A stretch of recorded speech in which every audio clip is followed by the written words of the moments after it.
किसी संगठन का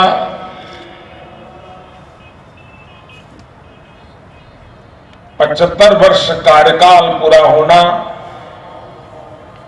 ये अपने आप में एक बहुत बड़ी घटना होती है। एक विचार को लेकर के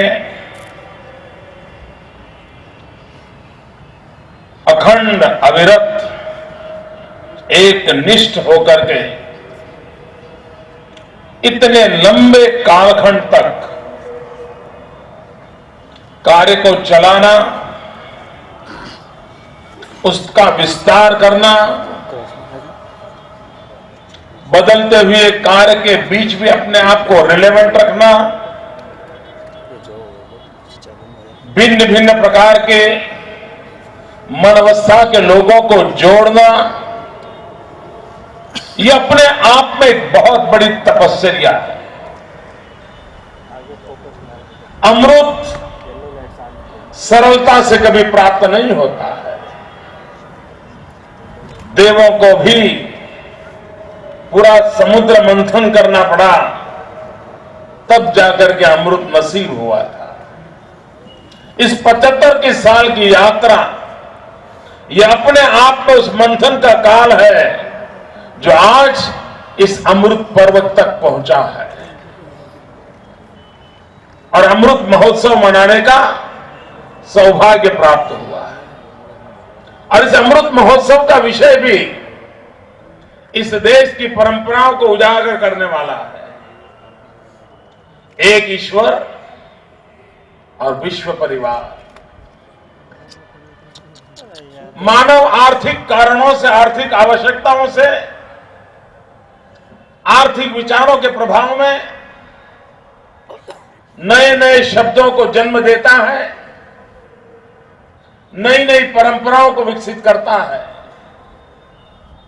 और उसके कारण एक शब्द पिछले कुछ सालों से पूरे विश्व में प्रचलित हुआ है आर्थिक कारणों से, ग्लोबलाइजेशन, वैश्वीकरण। ये वैश्वीकरण के मूल में आर्थिक अनुसंधान जुड़ा हुआ है। लेकिन हमारे पूर्वजों ने, जिन्हें यह आर्थिक दुनिया के साथ न लेना था न देना था, हमारा माल कहीं बिकेगा, किसी का माल हम खरीदेंगे, इस सीमित सोच के हमारे पूर्वज नहीं थे।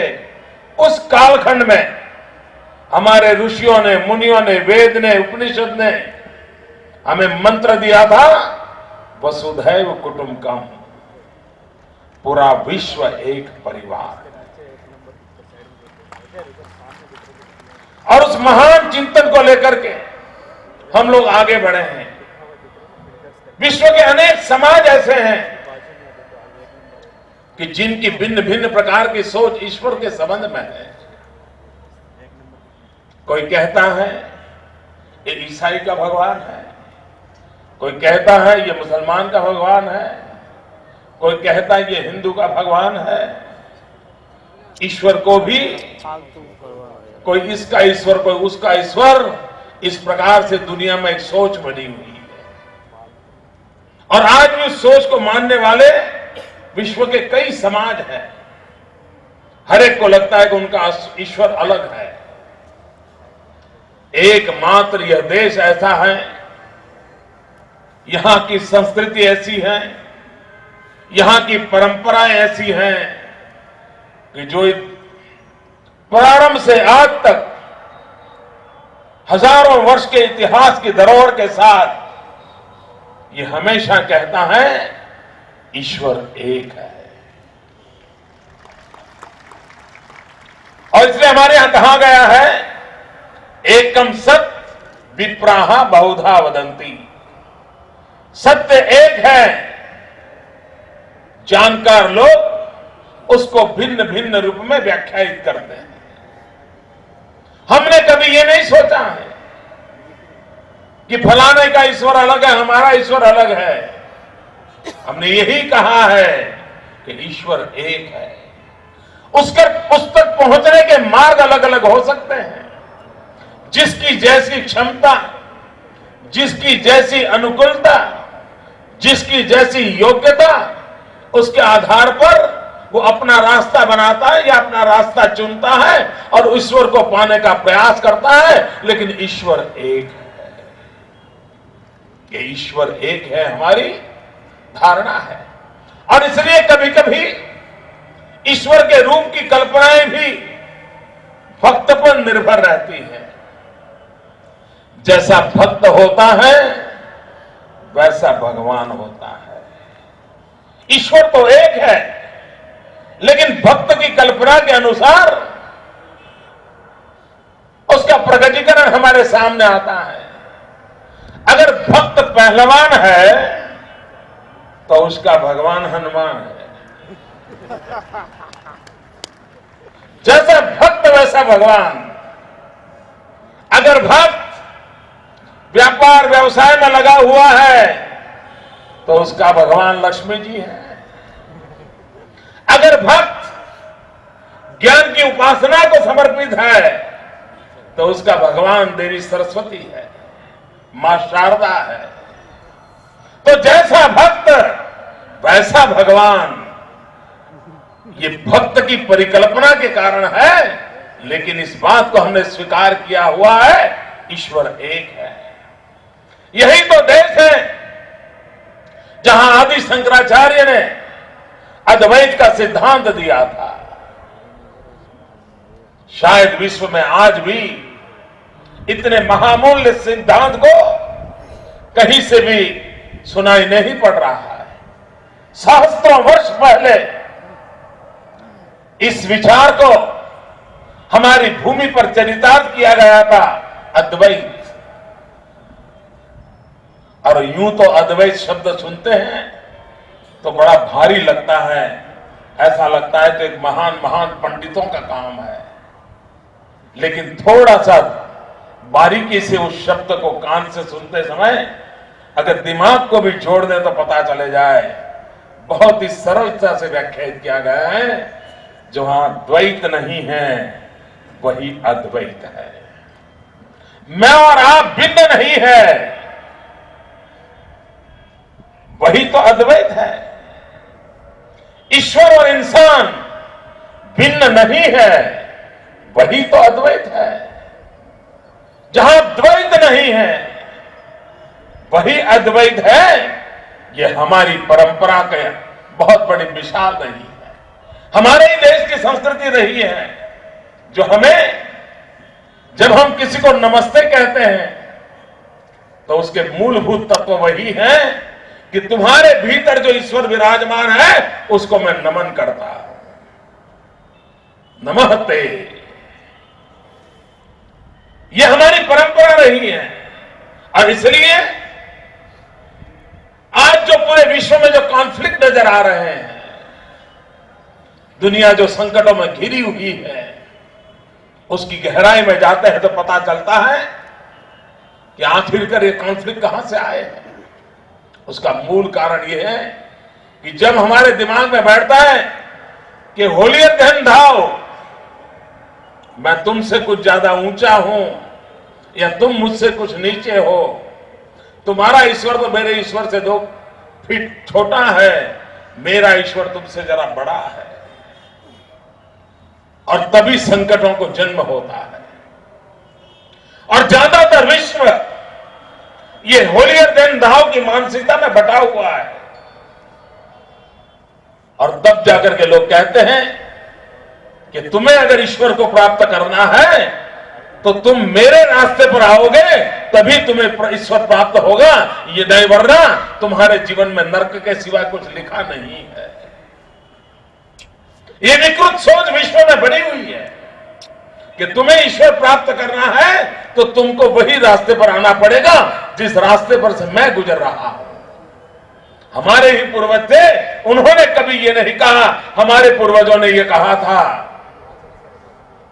कि तुम्हारी जिस ईश्वर में जिस रूप में श्रद्धा हो, तुम्हारा जो मार्ग हो, उस मार्ग को समर्पित भाव से तुम चलोगे तो तुम्हें भी मोक्ष प्राप्त होगा, तुम्हें भी ईश्वर प्राप्त होगा, तुम्हें कोई नरक के अंदर जाने की नौबत नहीं आएगी। अपना मार्ग छोड़ने का, अपने मार्ग से चलित होने की आवश्यकता नहीं है। यही विचार था जो समाज की सब शक्तियों को जोड़ता था, आदर करता था। उसी एक मूल विचार को उजागर करने का प्रयास प्रजापति ईश्वरीय ब्रह्मा विद्यालय ने जो शुरू किया है और पूरे विश्व में संदेश देने का प्रयास इस अमृत महोत्सव के द्वारा हो रहा है। हम ही तो लोग हैं जो छोड़ में रणछोड़ को देखते हैं, पौधे में परमात्मा देखते हैं, प्रकृति को परमात्मा का रूप देखते हैं। आज विश्व सूर्य शक्ति की ओर नजर कर रहा है। एनर्जी सोर्स के लिए अकेला बचा हुआ मार्ग सूर्य दिख रहा है। हमारे पूर्वजों ने हमें जीवन के अंदर सूर्य शक्ति की उपासना के लिए, सूर्य उपासना के लिए प्रेरित किया था। सूर्य की शक्ति को स्वीकार करने के लिए हमारे यहां जीवन के प्रारंभ काल से ही सिखाया जाता है। आज पूरा विश्व ग्लोबल वार्मिंग के संकट से गुजर रहा है। एक हम ही लोग थे जो बालक को घर में पढ़ाते थे। हमारी यहां परंपरा थी कि बालक जब सुबह बिस्तर से उठता था तो मां उसे कहती थी कि बेटे बिस्तर से जमीन पर पग रखने से पहले ये पृथ्वी मां की क्षमा मांगो, ताकि तुम उसको पीड़ा दे रहे हो, उस पृथ्वी मां के सीने पर तुम अपना कदम रख रहे हो, तुम पहले पृथ्वी मां की क्षमा मांगो और उसके बाद बिस्तर से नीचे जमीन पर पैर रखो। यह ना प्रकृति के प्रति प्रेम करने का कितना उत्तम माध्यम इस धरती में घर घर में सहज रूप से समाविष्ट था। लेकिन जब अपनी चीजों को हम भूल गए और अपनी चीजों से विश्व को जोड़ नहीं पाए, विश्व तक पहुंचा नहीं पाए, और दूसरी तरफ भोगवादी परंपरा पैदा हुई और लोगों को लगने लगा कि ईश्वर ने जो कुछ निर्माण किया है उसका उपभोग करना ही मेरा अधिकार है। और जब ईश्वर की दी हुई हर चीज का उपभोग करना मनुष्य ने अधिकार मान लिया और तभी से प्रकृति का शोषण होने लगा, एक्सप्लॉइटेशन ऑफ नेचर शुरू हुआ और आज प्राकृतिक संकटों से मानव जात आकर के गिर गई है। विश्व इस बड़े संकट से गुजर रहा है और उससे भी अगर बचना है तो यही मार्ग है। जीव और शिव एक है, और जब जीव और शिव एक है, ये जब हम स्वीकार करते हैं तब जाकर के हम पौधे में परमात्मा देख सकते हैं, हम छोड़ में रणछोड़ देख सकते हैं, हम गंगा में मां देख सकते हैं, हम गाय में मां का दर्शन कर सकते हैं। पूरी प्रकृति के अंदर हिमालय को हम परम पिता मानने को तैयार हो जाते हैं और तब जाकर के पूरी प्रकृति के साथ अपने आप को जोड़ने का कारण बन जाते हैं और तब उस प्रकृति का एक्सप्लॉइटेशन करने की इच्छा हमारे भीतर पैदा नहीं होती है। और इसलिए जीवन को इस ऊंचाइयों तक ले जाना, यही तो हमारी आध्यात्मिक परंपरा रही है, यही तो हमारी आध्यात्मिकता की विरासत रही है। आज विश्व एक तीसरे संकट की ओर गुजर रहा है और वो संकट है आतंकवाद। यह आतंकवाद का जन्म भी मेरा मार्ग से ही है, उस अहम भाव से पैदा होता है। जिस पल वयम का भाव पैदा होता है तब वो भाव नष्ट हो जाता है। और इसके लिए भी ईश्वर एक है, हम सब उसके संतान हैं। हमारे बीच टकराव क्यों? तुम बड़े मैं छोटा, तुम छोटे मैं बड़ा, ये भाव क्यों? अगर हम इस प्रकार की दुविधा से मुक्त हो जाते हैं तो हमारे भीतर आतंकवादी मानसिकता जो बैठती है वो भी निकल जाती है और समाज को ग्रस्त करने वाली आतंकवादी प्रवृत्तियां हैं उससे भी मुक्ति का संभावना का रास्ता खुल जाता है। पूरा विश्व एक परिवार जब मान ले तो आतंकवाद के लिए जगह नहीं होती है। कोई किसी का गला काटे ये संभव नहीं होता है। और यही इस देश की, इस परंपरा की, संस्कृति की विशेषता रही है। उन विशेषताओं को लेकर के हम आगे बढ़ना चाहें और आज इस अमृत पर्व के निमित्त जो आध्यात्मिक संदेश हम सब तक पहुंच रहा है, और मैं देख रहा हूं पूरे विश्व ये बात मानने को तैयार नहीं है कि हमारे देश में नारी शक्ति का स्थान क्या है। आज भी दुनिया के लोग हमें सवाल उठाते रहते हैं कि आपके यहां महिलाओं का स्थान क्या है। जो ब्रह्मा कुमारी की पूरी मूवमेंट देख लें उनको पता चलेगा कि नारी शक्ति का स्थान क्या होता है। सारा कारोबार कैसे चलाते हैं, कितने उत्तम तरीके से चलाते हैं। मातृशक्ति का सम्मान ये हमारे देश की विरासत है, लेकिन विश्व को उसकी भाषा में अब तक हम समझाने में सफल नहीं हुए। मित्रों, दुनिया के समृद्ध से समृद्ध देश, लोकतंत्र के पुराने में पुराने होने का दावा करने वाले देश भी आज भी अपने राष्ट्र के मुखिया के रूप में नारी को स्वीकार करने का हिम्मत नहीं बताते हैं। लेकिन जहां जहां पर हिंदू संस्कृति, हिंदू परंपरा, हिंदुस्तान का प्रभाव रहा, उन सारे देशों में देखिए कि उन देशों ने अपने राष्ट्र के मुखिया के रूप में नारी को स्वीकारने का गौरव किया है। श्रीलंका हो, कभी न कभी नारी ने इस देश का नेतृत्व किया। पाकिस्तान है, कभी न कभी नारी ने नेतृत्व किया। हिंदुस्तान, कभी न कभी नारी ने किया। बांग्लादेश, इंडोनेशिया,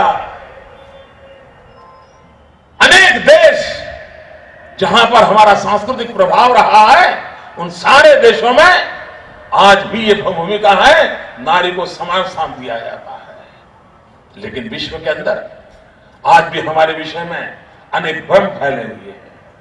अगर हमारी ब्रह्मा कुमारी इस मूवमेंट को भी लोग देखेंगे तो उन सारे भ्रमों का निरसन हो जाएगा कि हमारे यहाँ मातृशक्ति का स्थान क्या होता है, हमारे यहाँ मां बहनों का स्थान क्या होता है। पूरे विश्व के उदाहरण रूप हम उस अवस्था के दर्शन करा सकते हैं।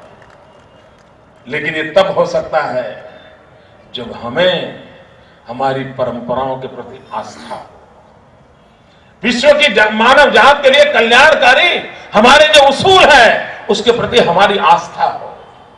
अगर हम ही डिगमगाए हुए हैं, हम ही उलझन में हैं, अगर हमें ही लगता है कि कहीं हम तो उलझ नहीं गए, और तब जाकर के हम विश्व को अपनी बात बता नहीं पाते हैं, और इस प्रकार के मूवमेंट के द्वारा, इस प्रकार के 75 साल के यज्ञ के द्वारा, परिश्रम के द्वारा, तपस्या के द्वारा, इस प्रकार के महान विचारों को जीवित रखने का जो प्रयास हो रहा है, वो आने वाली पीढ़ियों तक विश्व के हर किसी भूभाग पर काम आने वाला है।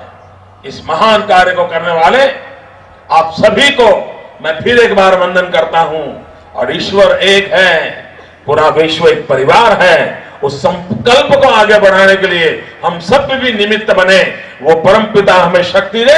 इसी एक प्रार्थना के साथ आप सबके बीच आने का मुझे अवसर मिला। मैं आपका बहुत आभारी हूं। आपने मेरा सम्मान किया, स्वागत किया, मुझे आशीर्वाद दिए। मैं आपको विश्वास दिलाता हूं कि आपके इन आशीर्वाद के अनुरूप हम इस गुजरात को आगे बढ़ाने का हर भरसक कोशिश करेंगे। गुजरात उतनी प्रगति करे, उतनी ऊंचाइयों को पार करे, ताकि मानव जात की आशा आकांक्षाओं की पूर्ति के लिए जो आध्यात्मिक चेतना की आवश्यकता होती है, और यह बात सही है, आध्यात्मिक अधिष्ठान के बिना जीवन सफल नहीं होता है, कोई व्यवस्था सफल नहीं होती है, कोई देश सफल नहीं होता है। और इसलिए हमारा तो प्राण तत्व ही अध्यात्म है। भारत की भूमि की प्राण शक्ति ही आध्यात्म है। उस आध्यात्म को हमारे जीवन का हिस्सा बनाते हुए, तो सभी व्यवस्थाओं का हिस्सा बनाते हुए हम आगे चले। यही परमपिता हमें शक्ति दे। बहुत बहुत धन्यवाद। ओम शांति।